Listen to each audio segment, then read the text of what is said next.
Top quality और consistent performance के लिए सिर्फ सिल्वर पंप्स। टॉप क्वालिटी और कंसिस्टेंट परफॉर्मेंस के लिए सिर्फ सिल्वर पंप्स, नाम याद रखना। योगीराज सद्गुरू गंगागिरी महाराजांचा असणारा पायी दिंडी सोहळा 200 वर्षाची ही दिंडी सोहळ्याची परंपरा आहे। सद्गुरू गंगागिरी महाराज यांनी पायी दिंडी सोहळा सुरू केला होता। गंगागिरी महाराज पंढरीला, आळंदीला, त्र्यंबकेश्वरला आणि पैठणला अशा 4 वाऱ्या करायचे। गंगागिरी महाराजांचा आणि हा एक उद्देश होता की पंढरीची वारी आहे माझ्या घरी अनेक न करी तीर्थव्रत, आणि या वारीच्या माध्यमातून समाज प्रबोधनाचं कार्य सद्गुरू गंगागिरी महाराजांनी केलं।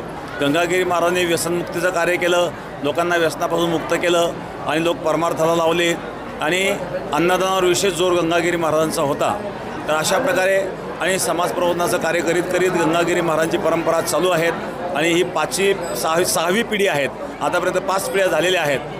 तर अशा प्रकारे 5-6 पिढ्यांपासून ही परंपरा चालत आलेली आहे।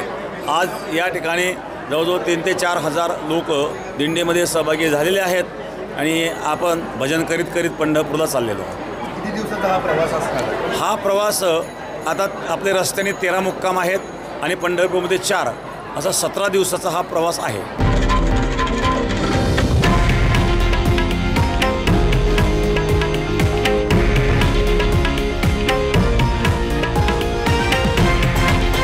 हे आहे देशातील नंबर 1 न्यूज नेटवर्क आणि आपण पाहत आहात TV9 मराठी, एकमेव।